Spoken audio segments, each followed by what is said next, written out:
I ruining the song for you? My bad, guys. My bad.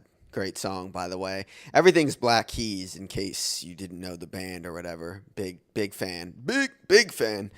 Um, Welcome, everyone, to EASports Talk. I am Ezra A. Skoboloff, of course.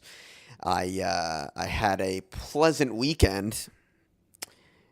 No, I didn't really because of Sunday, and we're going to get to that very quickly. But going to talk some Sun Devil football again because they're actually worth talking about.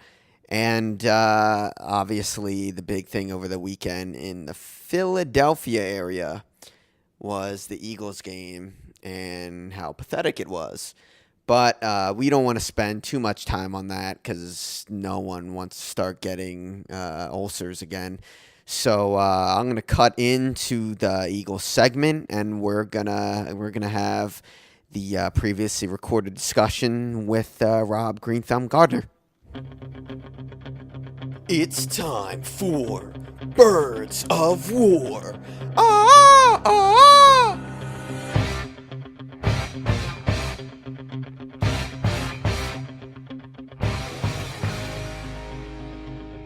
All right, so we're back for another talk with Green Thumb here, wearing his green kind of blue shirt. What would you call that, Rob? I don't know. It reminds me of Charlie Harper from 2.5 Men. It's like a bowling shirt. It's like Yeah, there you go. So obviously he's looking very suave right now. Very. I won't go into details because you guys probably don't want me to do that anyway. But our Eagles talk is definitely going to be limited to anything not involving that game directly because no one wants to talk about that right now. Yeah, I even said I don't even really remember that game because nothing really memorable happened. I mean, I remember a couple interceptions, I think, a couple sacks. Yeah, it was pretty ugly, but if you had to pick a game, having a real hard time. Yeah, and that actually, now that you say that, it reminds me a lot of, I'm almost ashamed to say that I watched the first half of last night's game, Vikings-Giants. Did you see any of that? No. Okay, well, then I was going to ask if you had to pick one of those games, which would you pick to watch? Because last night it was like the same thing. The Vikings averaged like 2 yards per carry, and in the first half, Peterson was just like running right into the line, and that's it. If I didn't know the Eagles were going to lose that game, I would watch it again because it's the Eagles. Oh, well, but knowing what obvious. I know, I would probably choose to watch a different game just in the hopes that you wouldn't want to watch either of those games. Trust me. I only watch a half, but even this morning, the radio was like, "Wow, that was god awful." But anyway, we're getting sidetracked.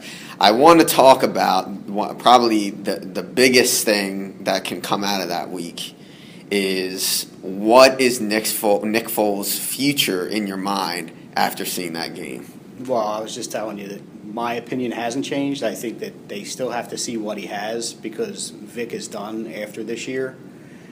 But Foles, who knows how long he's going to be out. He might not play again this year, right? Which means that he might not play again for the Eagles. It's certainly a possibility. So now, do you think where is he in his contract? Do you know? Last year was his first year, so I'm sure he's got this year and next never year. mind. It's probably normally a 4-year deal, right? 3 or 4, yeah. Okay, so you think he'll be cut from the team, or will they keep him around? Or traded, potentially, of course. It all depends. I think they would cut him. Yeah. I think if they can get anything for him, they trade him. Certainly. But I mean, you're talking about, what, a 6th or a 7th round pick at best? I don't know. We somehow got a second out of the Cardinals for Cobb, but that was a long time ago. It wasn't that long ago. But yeah, that I don't see that happen. Certainly after seeing what happened with, even though it's a different guy, a lot of teams will see what happened with one guy in one situation. They won't even want to go near it. But even if Cobb wasn't, see that did it again. Yeah. Even if Foles wasn't concussed, he lost a lot of value from Sunday. I don't think anybody's going to trade for him. And I think everybody in this town lost faith. Yeah, and it's funny because it's always a roller coaster ride in Philly. It's never. Exactly. I mean, smart people like you and like me will keep it even keel and be somewhat, realistic. Obviously, we still oscillate between crazy and the end of each spectrum of crazy. But yeah, we know that people now are probably like, "Oh, I'll never play ever again." Because he just sucks. Right. Right. They think that now Vic should just start every game the rest of the year. Yeah, God, that would. Yeah. Anyway, as a nice segue from there, if he can't play this year, and that means you're starting Foles, or rather, not starting Foles, starting Barkley or Vic.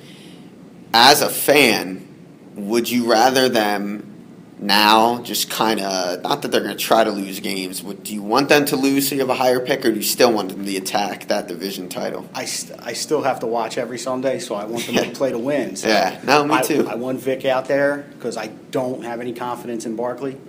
Yeah. So if he that looked bad. If he gives you the quote unquote best chance to win, I would say leave Vic out there, but it's just going nowhere fast. Yeah, I mean, what do you think what do you think Howie's perspective is on that? Do you think they want to go for the title, or they kind of want to slip a little bit so they can get the quarterback or have the best chance of getting the quarterback? I think if they won the division, he'd be pleased because he'd be, kind of be vindication. Like, sure. Look what we did with such little talent, right. And we made the right decision with Chip Kelly. But at the same time, if they end up with a top 3 pick, I'm sure he wouldn't be too distraught. Well, I don't think they're going to be that bad because you still have the Giants just won now. That makes them 1-5, 1-6. Sam Bradford just went down, so the Rams are. The Rams already sucked with him. Tampa Bay still hasn't won a game. You got a lot of teams. They could be top 10, and even if you were in the teens, there's enough quarterbacks there, and you could always trade up. Not that they need to. But there's a lot of guys there. Every week they talk about it. We can just throw the names in there. Obviously, I heard what's the dude in Oregon? Mariota. I heard all about him yesterday. Yeah, I think he has 18 TDs, no interceptions. Yeah, obviously, a Kelly recruited guy. Exactly. Him, Taj Boyd, Teddy Bridgewater. What's his name? Johnny Football. Hundley. Oh well. Quick segue. We should spend some time on that later in the season, obviously. But what are your thoughts on Johnny Manziel, and would you want him as an Eagle? I don't think I'd want him as an Eagle. I think he brings way too much like nonsense, like non-football nonsense.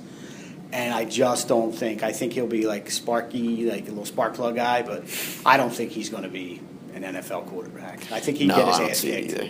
Yeah, I think people would love to drill him in the ground. Yeah, they would. As much as they like to destroy Tebow, at least Tebow, he kind of brings some on himself just because of the really Christian stuff, really in your face. But that's not as big a thing to players as much as just the attention from ESPN. Manziel has both the attention and the dickhead attitude. Correct. He makes me want to punch him in the face. Correct. I don't want to fight Tebow, but I hate all the supporters. I don't want to fight any professional athlete. Well, those days are over. Yeah. Well, we still got my testosterone pumping in, probably because I'm still going through puberty or something. Nice. But yeah, all good there. But I mean, I want somehow a hybrid of getting a quarterback and winning the division. A lot of it obviously is pride and watching games and wanting to be entertained. But at the same time, do we agree that Chip Kelly doesn't need to win a division to prove that I think he's already proved personally that he's done a lot of things. I think the offense has proved that it can hang in the NFL. Right. I think that he's shown some adjustments. He's also shown some lack of adjustments, but he also does not have the talent that he needs. Absolutely. But yeah, I think he's an NFL coach. I think he can hang. Certainly. And the offense does well, and he has talent, but obviously you're riddled with injuries. You're not necessarily playing that good, and you don't necessarily have grade A talent where it matters most under center. But the defense, I mean, that's going to if next year the defense is solid, I'll be impressed that they could turn around that quickly. And we'll see with free agency who they draft. I just want them to draft with their first pick. I don't care where they're picking. I want a safety or a linebacker or a D end. What if it's one of those quarterbacks that we talked about? I'll take it. but I'm not like, that's not what I'm thinking. I'm thinking defense, defense, defense. Yeah, it certainly is going to depend on who is there and what position strengths are there. It's early in the season, and I'm not not Adam Schefter. Who are these? Mel Kiper. Mel Kiper. No, Schefter is Schefter the other one? You got the hair like Mel Kiper. Oh, wow. Nah, his hair is so thin. He is just... He's holding on. Does he not look like the shadiest dude, like, of all time? Oh, yeah. He steals shit all the time. He's just... that guy, the glasses that look like they're tinted, but they're not. Like, I'm not sure what's that slick back hair that I mentioned is very thin. Very interesting. He's a know-it-all. I wouldn't want to have a conversation with him. No. But anyway, as we like to do, which I still do promote, getting sidetracked. Yes. The last thing I want to get to here about the Eagles is the monstrosity of their play at Lincoln Financial Field. I don't have the numbers in front of me, but going into last week, they were above 500. I want to say 15 over 500 at home since the Link, which is about 10 years, right? Yeah. 2004. Yeah. Yep. Okay. All right. And then 30 games over 500, roughly, away from home at the Link, which is impressive in and of itself to be that good on the road. Yeah. But at the same time, obviously we have those numbers over the last decade, but they haven't won at home in well over a year, and that was the 9th game in a row, correct? Yes. And God help me if we lose to the Giants at home this weekend. It's a perfect setup game, right? Barkley under center. Oh, the Giants God. coming off that huge victory on Monday night on a short week. Everyone expects the Eagles to win. Nah, it's completely inexplicable. I don't understand why they can't win at home. I've heard a lot of people talking about because the vet obviously was the big. Yeah, it was like playing on a playground, though. It was like, there were divots and like ledges. And I think about how rowdy the fans are, all the crap in the stands going on. I also think about how that was like a field where like consistently players would have like horrific injuries because it was basically turf right on top of cement. Ended Michael Irvin's career. I got to think that had something mentally going on with the opposing players. Although you do probably have that with the Eagles players themselves because they're playing on the same field. And obviously you have a great field at the Link, the grass itself, real grass. Too nice. But I can't think that that's the reason. I think that there's got to be something going on with either the types of players that they got in now, because nine games spans over part of this year. Obviously, that's the second game here, and that Andy Reid team of last year, which was just terrible anyway. All right, so they played 16 last year and 7 this year, 23 games, and they've won 7 of those games. Right. The fact that they've all been on the road, or at least over the last year, I think it's just the fact that they suck. That's what I'm thinking. Not only that, but players who aren't like good mentally. And obviously, in this city, no matter what the sport, if you have guys who are weak mentally, I feel like you're bound, unless you get off to a great start and they love you. I feel like players that are like weak mentally are bound to have some sort of. They just kind of go into their shell. And they play worse because of that. So maybe they feel looser away, because that is possible. There is a possible, but I don't think for, 50-some guys to be doing it for an entire year plus, I can't see that. Oh, well. I think it's just circumstance. I think it's just. Oh, I understand that they were terrible last year. No one's going to disagree with that. Yeah. But how were you... I was going to say twice as successful, but that doesn't make any sense. How are you 15 games over 500? Well, I guess that makes it 14 now, if 15 is the number. How are you winning half as many, or why is the difference between wins and losses half as great at home as it is away over a 10-year span, spanning teams that obviously went to the Super Bowl, that have gone to the NFC Championships, a lot of successful teams, and over that time span were better on the road? You could call that a testament to how good we are playing at the road, on the road, but at the same time, there's still clearly an issue with playing at the Link. I just wonder, these guys are they're professional athletes. I think they should be the same no matter where they're playing. They should be. Home or away, and I just don't. I don't put a whole lot into the home field advantage only because, well, right now we don't have one. But Sure. I think there's more stock in like an East Coast team going to the West Coast and playing, or the West Coast team coming to the East It's certainly Coast. possible, and I was going to bring up Seattle, which obviously that's one of those going to the West Coast for a lot of those teams. Correct. But they have a huge home advantage. I think a lot of it, and tell me if you disagree, I think a lot of it is the players feeding off that energy in Seattle, and then part of it obviously has to be potential intimidation. It's hard to hear on offense or defense when you're I think noise has something to an do with it. opponent coming in there. Yeah, noise probably has something to do with it. And we talked a lot about the Eagles players end here, but what about the opponents coming into the link? Compared, a lot of people, like I mentioned, said there's a lot of intimidation when it comes to going and playing at the Vet. Beyond, of course, all the physical parts of the field. Right. But is that something that you think players just aren't really afraid to come and play here, like they maybe they're would? obviously not afraid to come here and play right now. And from what I understand, it's not that loud down on the field at the link compared to the Vet, where Right. it was just a bowl where Right, everything right. just Lots kinda of open echoed in. space And at the they link. tried to put up, what was it? They put up stands to try to enclose the sound a little more. Is that the reason why? I mean, But- more seats in there. But that's what it was. They Yeah, said it was okay. to make it louder in there, but it could be a more expensive ticket, a more That's a more certainly gentle possible. crowd, Right. perhaps. Yeah, I wonder if the only way it can change.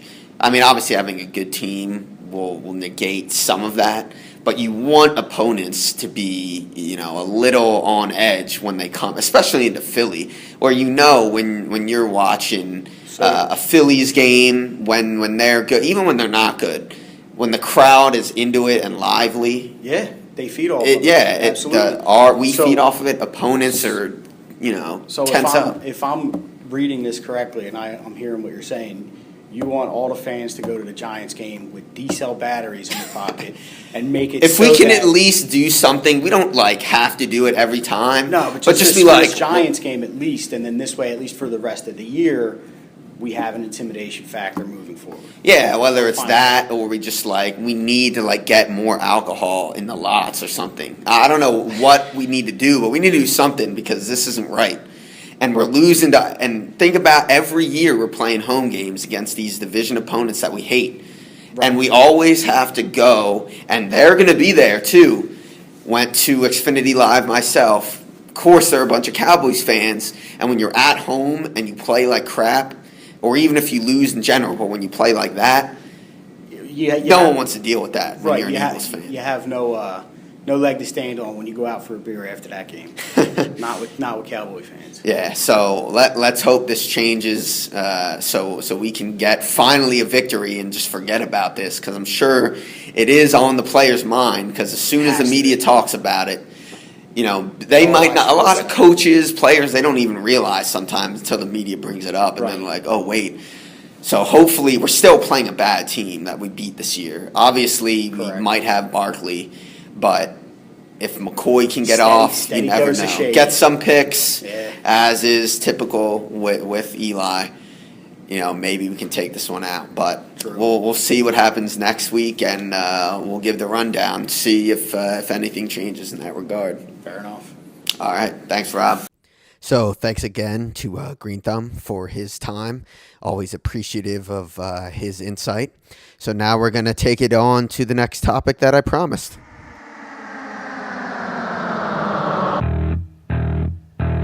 And now, your ASU Soul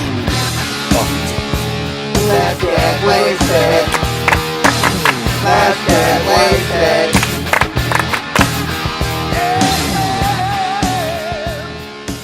All right, so we're back again with special guest Honey Badger Hunting Cake, which doesn't make sense to say twice. I don't even know I said. Danny Hunting Cake, welcome back to the program. How you doing, buddy? Doing well. Thanks for having me. Happy to be here to talk about our Devils. Oh, yeah. Pleasure as always. So let's get into it. For one thing to be happy for on this podcast, one of my teams not only won, but they beat the shit out of a solid football team. Having been there, you been there, and me watching on your Pac12.com password, tell me your impressions and what it was like in the stadium for that game. It was really nice. We had quite an explosive atmosphere. It was a little disheartening early on with Washington posting some big plays and ASU looking what I'm going to call mentally weak, making mistakes that you just can't be making in college football. But the atmosphere was fantastic. A great win for the Devils for sure. I'm thinking a middling Washington team at this point after the last few games they've gone through. Well, remind me, I'll be honest that I have done little research on Washington since the game. I believe they have 2 losses, 3 now, but before 2 losses. 2 losses before, 3 now. Correct. And 1 was Stanford, correct? Yeah, they held up against Stanford in the first half before ultimately losing, and then they got beat at home by Oregon by a pretty good margin. So I'm curious, this wasn't even what I was going to talk about. Well, why do you call them middling if now their losses were to 2 top 5 teams? And, well, I don't know if had Stanford lost yet when they played them? They had not. Okay, so 2 top 5 teams that, whether they won big or hung in there, either way, these are, some of the best teams in the country that actually have legit had, at least, Oregon still does, but at the time had legitimate shots at a BCS title game. I'm curious as to why you said that they were middling at this point, just because we beat them so bad?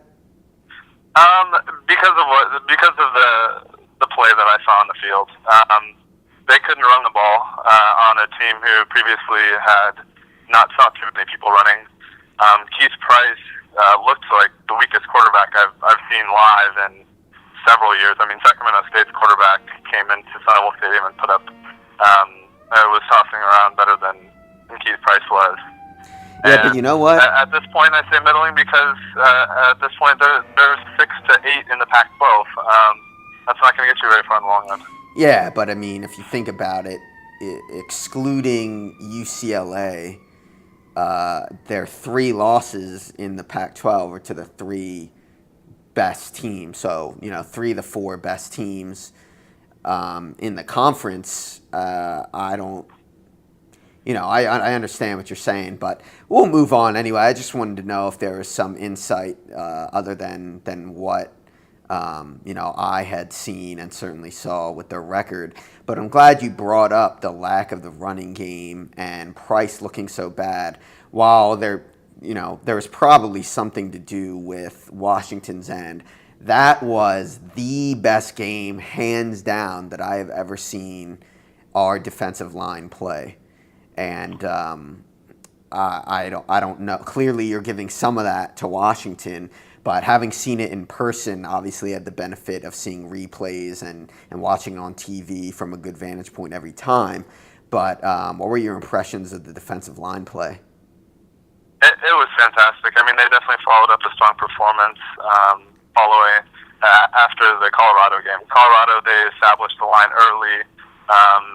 Colorado did very little on the ground, pressured the quarterback all day, and I'm not sure if Washington came in thinking that they were better than they were, but some of it I just think of the plan. They didn't even run Sankey at the beginning of the game, which allowed us to get pressure initially during pass plays, and then once it was time to run Sankey out there, we knew it was coming, and the defensive line, as you mentioned, they were blowing it up all night. So. Yeah, and clearly the run defense was solid, and that's something that Coach Graham has talked about needing to improve. And, maybe part of that was the Washington game plan. But there's no doubt that the pressure on Price basically made him into, you said the worst you've seen, but over the years, who knows? But regardless, he's been regarded as, I believe, a potential first-round pick. Am I wrong? Yeah, I've heard that from plenty of people, and I've read it a number of times. I think his draft stock took a major hit yesterday. I should say Saturday. He's going to have a hard time coming back from that one, I think. Yeah, I mean, we'll see, but clearly, we made a guy with that talent in the eyes of scouts, and we talked about it earlier with Green Thumb Gardner, but Mel Kiper and the like. So maybe now he does take a hit because they hadn't seen him face that type of pressure, and which is funny because they played Oregon and Stanford, who are two very good defensive teams, especially Stanford. But that was great to see. Real quickly, so we can get on to the next topic. How do you see the Devils stacking up in the Pac-12 South now? I love our chances at this point. I'm glad you asked.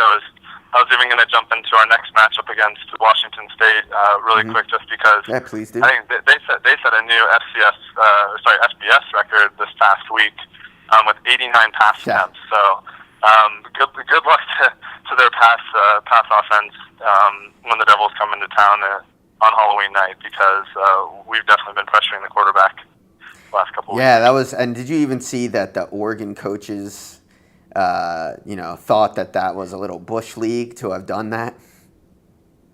Absolutely. I mean, they have all the right to. I did see that, and they have all the right to say that. The game was in hand long before that, and I mean, I don't even know if it was really 10 more attempts that are as bad as it was. It was just a bad game plan. If you're going to throw 89 times and not win a game, then clearly you should be striving for a little more balance. Sure. All right, so we got about 3 minutes left. I want to talk about Marion Grice. Obviously, sickest catch of the weekend, and I saw on Bleacher Report that some other catch, one-handed, was the sickest.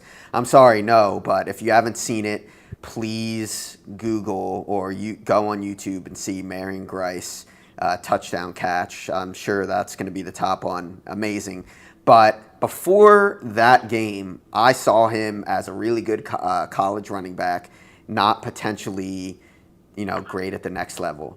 But the way that he was breaking tackles at his size, and he's going to get bigger and better, all of a sudden, I feel like this is a guy, maybe he's not going to be, one of the 32 starters, because guys like LaMichael James aren't even starters in the NFL. But I really was wowed by the way he played, breaking tackles, catching balls as usual, but blocking out of the backfield, the whole complete package. What do you think? It's funny enough. I was watching the game with a longtime friend on Saturday, and I kept asking him, is he good enough to play in the NFL, which is a question I hadn't asked before, because primarily because of his size. He's undersized by almost any NFL standard, but you're right on it. The way he was breaking tackles, more than just arm tackles too. He was just running through people. He looked like Marshawn Lynch out there. What do you have, Skittles before the game?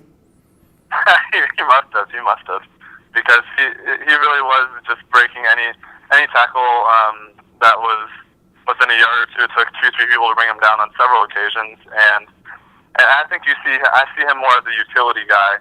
If he can put a quick block in and then sneak out of the backfield in the NFL, I mean, you always need versatility, and the one thing we know he does have is quick cuts. That's what he's done to make people miss in the past. Now, if you add running people over at the same time, quite a versatile back. Oh, yeah. I mean, and you never know in the NFL. I mean, there are guys that are taken in off the street. I mean, I know he wasn't. He played at Tennessee, but Arian Foster, seemingly to me, came out of nowhere. Let's forget about, this season, but he came out of nowhere to be a really productive back. So I'm definitely excited. Just, the NFL prospects are cool, but I'm just excited to see how he progresses the rest of the season. Next year, he'll have all off season to put on more muscle, and hopefully this type of game and this breakout and hopefully continued breakout for the rest of the season really motivates him to just be the best back that he can be. I completely agree. I think there were a lot of scouts that are watching that game too, and to your point about the catch, I mean, I think that's top couple on SportsCenter top 10. If it weren't for initially being called ruled not a touchdown, I think that kind of took some of the the glamour away from the play. And even live, it didn't look like a touchdown. They reviewed it. The way that he swept his foot up in order for his elbow to come down first and bounds was just, it was awesome. Definitely. All right. Well, thanks, Danny. And we'll talk to you next week for sure. All right. Thanks, Ezra.